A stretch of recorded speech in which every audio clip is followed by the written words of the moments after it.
રાજકોટના રૈયા રોડ પર આવેલ સદગુરુ તીર્થધામ બિલ્ડિંગ પાસેની નોનવેજની લારીઓના કારણે સોસાયટીઓના રહેવાસીઓને અવરજવર કરવાનું મુશ્કેલ થતું હોવાના લત્તાવાસીઓ દ્વારા આક્ષેપ કરાયા હતા। તેમજ ત્યાં આવતા લોકો રોડ પર વાહનો પાર્ક કરી દેતા રહેવાસીઓને મુશ્કેલી પડતી હોવાનું જણાવવામાં આવ્યું હતું। નોનવેજની લારીઓ હટાવવા બાબતે સદગુરુ તીર્થધામ સોસાયટીના રહેવાસીઓએ ધારાસભ્ય દર્શિતાબેન શાહને રજૂઆત કરી હતી।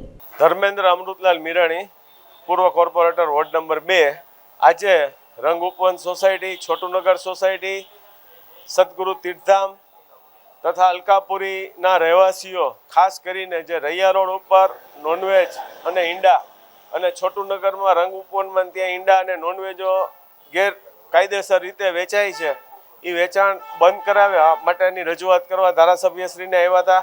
આશરે 70 થી 80 લોકોએ આજે આ રજૂઆત કરી છે અને એ લોકો પોતાના ઘરે જવું હોય કે સદગુરુ તીર્થધામ પ્લેટ છે તો એની અંદર જવું હોય તો એ લોકોને ખૂબ મુશ્કેલી પડે છે અને એ લોકોની ધાર્મિક લાગણી પણ દુભાય છે।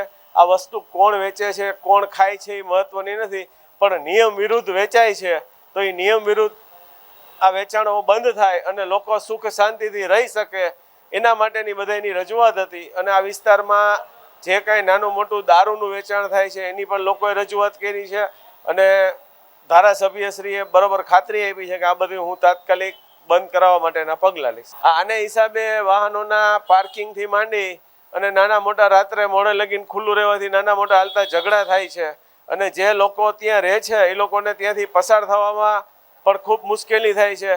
પછી કોઈ પણ કોમ્યુનિટીના રહેતા હોય છે, દાખલા કે નહેરુનગર 5 મેઇન રોડ છે તો ત્યાંથી હિન્દુ હોય કે મુસ્લિમ હોય એને રાત્રે નીકળવું મુશ્કેલ જ થાય છે કે એટલો બધો ટ્રાફિક હોય છે કે ત્યાંથી આવવું જવું મુશ્કેલ થાય છે। એ જ પ્રમાણે ગુરુ ગોલવારકર માર્ગ ઉપર પણ ટ્રાફિકના પ્રોબ્લેમના હિસાબે કોઈ પણ કોમ્યુનિટીનો માણસ હોય તો એને આવવું જવું મુશ્કેલી જ થાય છે।